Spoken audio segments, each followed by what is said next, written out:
जय हिंद सभी को, जय हिंद एवरीवन। आज के सेशन में हम लोग डिस्कस करेंगे कि क्या वाकई में एनडीए के साथ एयरफोर्स, नेवी और कोस्ट गार्ड की प्रिपरेशन हो सकती है। क्वेश्चन बहुत बड़ा है और बहुत लाइफ चेंजिंग पॉइंट है और बहुत बड़े मिथ हैं लड़कों के इसमें। अगर आप डिफेंस के एस्पिरेंट्स और मुझे सुन रहे हैं और समझ रहे हैं तो सबसे ज्यादा पॉइंट लड़कों के दिमाग में चलता है और कहीं ना कहीं एक डिसीजन जो होता है वो हमारे करियर को बिगाड़ और सही कर सकता है। मैं क्यों इस पर बात करना चाह रहा हूं, क्योंकि जब हम ऑफलाइन ऑनलाइन में ये चीजें फेस करते हैं लड़कों को कि वो एनडीए की प्रिपरेशन कर रहा है, लेकिन कहीं ना कहीं उसके दिमाग में क्या आ रहा है कि अगर एनडीए नहीं निकला तो मैं एयरफोर्स, नेवी और कोस्ट गार्ड तो निकाल दूंगा। मैं ये नहीं कह रहा कि अगर आपके पास कोई प्लान ए है तो आप हमेशा प्लान बी बना के चलिए। मैं खुद ये बात बोलता हूं कि अगर आपके पास कम से कम 2 प्लान होने चाहिए। अगर हमारा प्लान ए अनसक्सेसफुल होता है तो हम स्विच कर जाएं बी प्लान पर, लेकिन इसका मतलब ये नहीं है कि हम प्लान ए पर काम ही ना करें। इसका मतलब तो हमने प्लान ए की बनाया, बी पर स्विच कर गए। एक ही प्लान था, हम प्लान ए पे काम ही नहीं कर रहे थे। बहुत जरूरी पॉइंट है कैडेट्स, बहुत ज्यादा जरूरी पॉइंट। मैंने अपने टीचिंग कैरियर में अब तक इसको बहुत बार फेस किया, बहुत बार लड़कों को समझाया है और मैंने सोचा क्यों ना मैं आपके साथ इस पर पॉइंट पर डिस्कस करूं। ठीक, तो जरा ध्यान से कि हम कैसे डिफाइन कर पाएंगे इस बात को कि एनडीए के साथ हम एयरफोर्स, नेवी और कोस्ट गार्ड की प्रिपरेशन कर सकते हैं। तो पहला पॉइंट क्या हो सकता है, उसका सिलेबस। क्या इन चारों का सिलेबस मैच कर रहा है? अगर वेरिएशंस आ रहे हैं तो किस किस सब्जेक्ट के अंदर कितने कितने वेरिएशंस आ रहे हैं और इन चारों एग्जाम के अंदर कितने कितने जो सब्जेक्ट्स हैं कितने कितने मार्क्स के आ रहे हैं। ये सारे पॉइंट के बेसिस पर मैं आपसे चर्चा करूंगा, बिल्कुल बेसिक से चीजों को आपको समझाऊंगा और डेफिनेटली आपके लिए वीडियो बहुत ज्यादा बेनिफिशियल होने वाली है। राइट, चलो सबसे पहले मैं आपको बताऊंगा कि एनडीए की क्या कौन सब्जेक्ट हैं, कितने मार्क्स के हैं, सारी चीजें आपके सामने रखूंगा। तो एनडीए एग्जाम के अंदर 2 पेपर होते हैं, रिटन की बात कर रहा हूं मैं। तो एक मैथ का, एक गैट का। मैथ के अंदर 120 क्वेश्चंस होते हैं, पर क्वेश्चन 2.5 नंबर का होता है और 300 मार्क्स का मैथ का आता है। गैट जनरल एबिलिटी टेस्ट, ये इसके अंदर टोटल 150 क्वेश्चंस होते हैं, 150 150। एक क्वेश्चन 4 नंबर का होता है, बनता है 600 नंबर का पेपर। गैट के अंदर 3 सब्जेक्ट आते हैं जिसमें इंग्लिश है, साइंस है और जीएस है। इंग्लिश, साइंस, जीएस 50-50 क्वेश्चन का आता है और सभी के क्वेश्चन 4-4 नंबर के होते हैं। तो 200 200 200 600 ये बन जाता है इस तरीके से। राइट, ठीक वैसे ही अगर मैं एयरफोर्स की बात करूं तो एयरफोर्स के अंदर बच्चे 2 ग्रुप देखे जाते हैं, तो एक्स ग्रुप और एक वाई ग्रुप। एक्स ग्रुप जो है वो 70 नंबर का पेपर आता है, वाई ग्रुप 50 नंबर का पेपर आता है। एस ग्रुप के अंदर जो सिलेबस है वो फिजिक्स है, मैथ है और इंग्लिश है। फिजिक्स 25 क्वेश्चन का आता है और एक क्वेश्चन 1 नंबर का होता है 25 मार्क्स का। ठीक वैसे मैथ भी 25 का आता है और 20 क्वेश्चन का इंग्लिश आता है, तो टोटल 25 25 50 और 20 70। अगर मैं वाई ग्रुप की बात करूं तो इसमें रागा आता है, इंग्लिश आता है। रागा में रीजनिंग, अर्थमेटिक जो नॉन टेक्निकल मैथमेटिक्स होता है बेसिक, और एक जनरल अवेयरनेस, ये 30 नंबर का आता है और बचा हुआ इंग्लिश कितने का आता है 20। तो 30 और 20 कितने का बन गया 50। तो ये एक्स ग्रुप का सिलेबस है।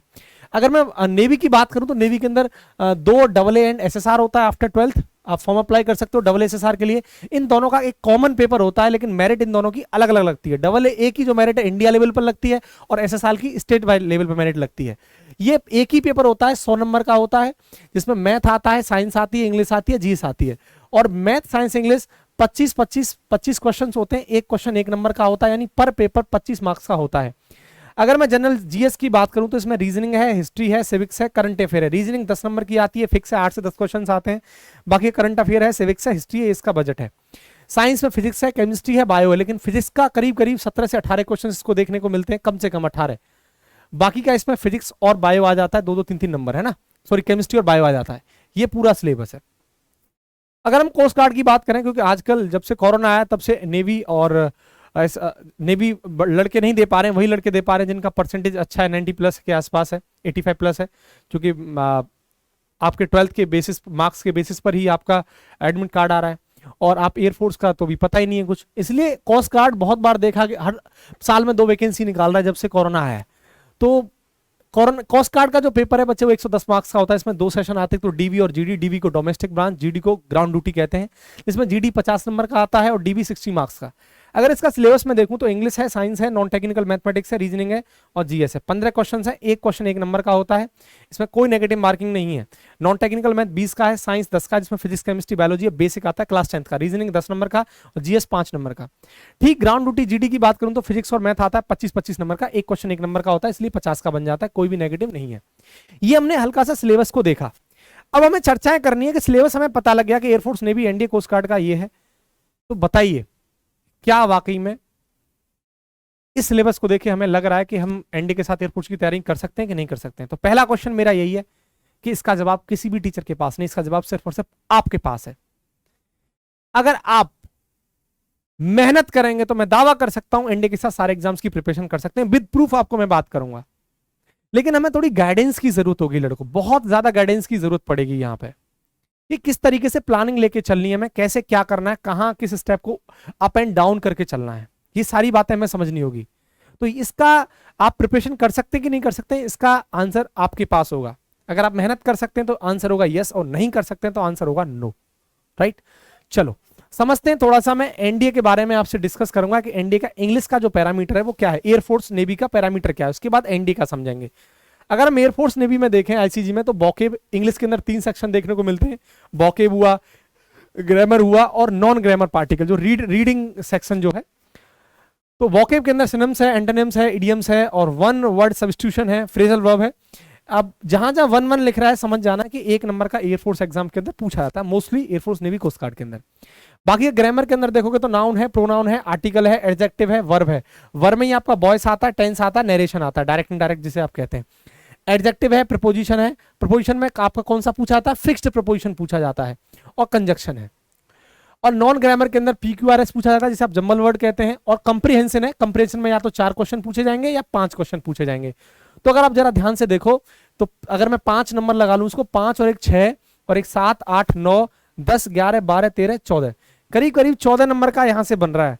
बाकी का अगर आप देखें 14 के बाद बाकी का जो सेक्शन है वो नाउन, प्रोनाउन, आर्टिकल, एडजेक्टिव यानी ग्रामर वाले सेक्शन में से आता है। कॉमन एरर और फ्लड्स 5 नंबर के, तो 14 5 19 20 के आसपास ये बन रहा है। यानी समझ में आ गया, ये क्वेश्चन फिक्स है। यही बाकी का 14 के अलावा जितना भी सेक्शन आता है एयरफोर्स में वो ग्रामर वाले पार्ट से आएगा, noun, pronoun, article, adjective, verb, इन सब से आएगा पूरा का पूरा। कॉमन एरर हो गया, फ्लड्स हो गया, ये सब। तो ये आपका पूरा है प्रोसीजर। राइट, अगर यही मैं एनडीए की बात करना चाहूं तो एनडीए के अंदर अगर हम देखें, सिनम्स आता है, एंटोनिम्स आता है, इडियम्स आता है, पीक्यूआरएस आता है, कॉमन एरर आता है।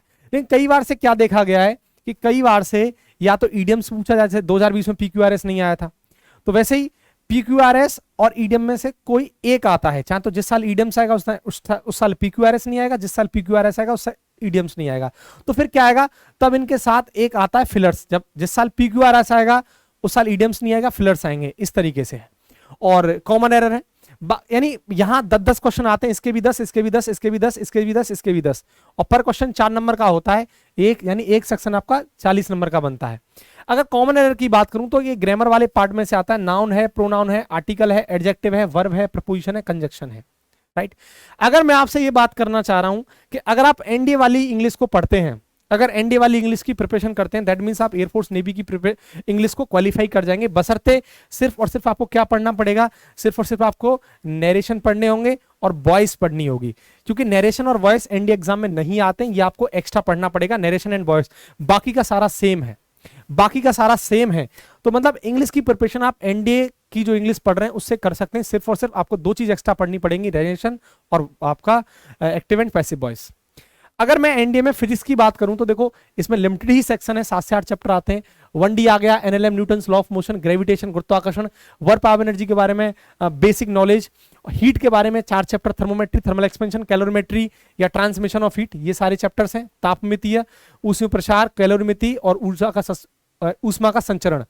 सरल सिंपल पेंडुलम आता है, एसएचएम में सिर्फ और सिर्फ सिंपल पेंडुलम के बारे में, सरल लोलक के बारे में बात करता है।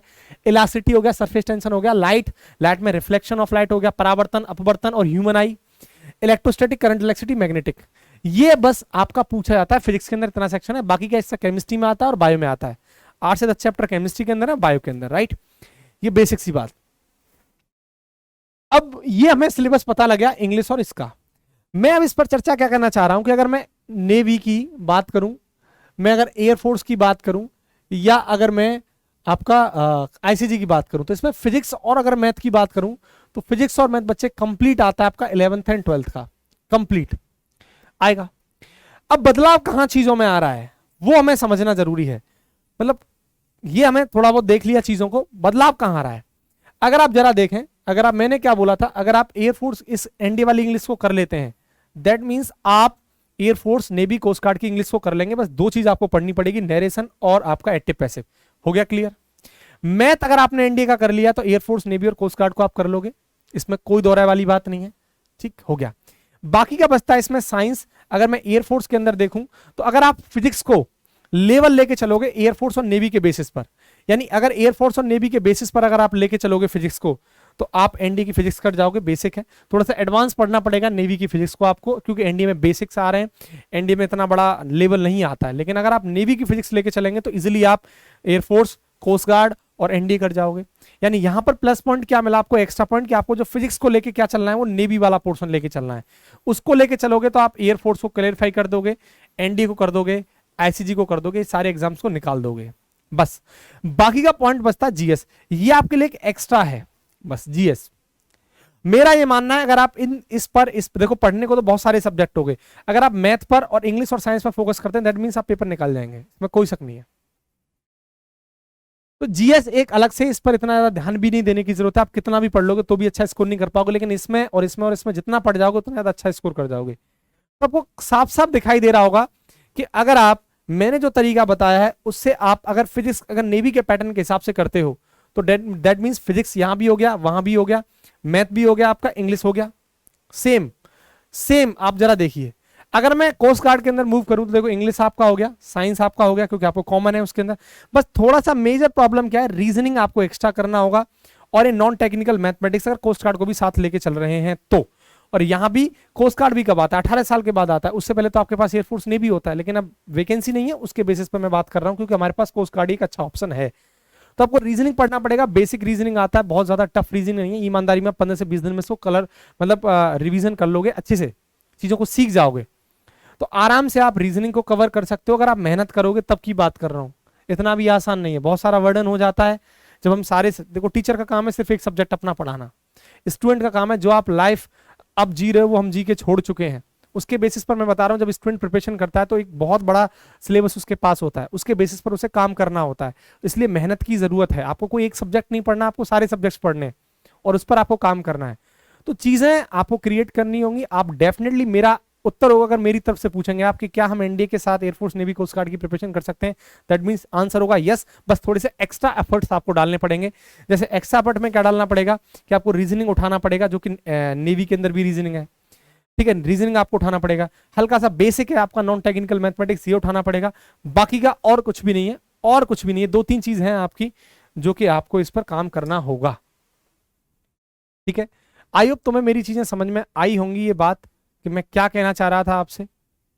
इसके बाद मैं आपको नेक्स्ट वीडियो के अंदर मिलता हूं, तब तक के लिए जय हिंद।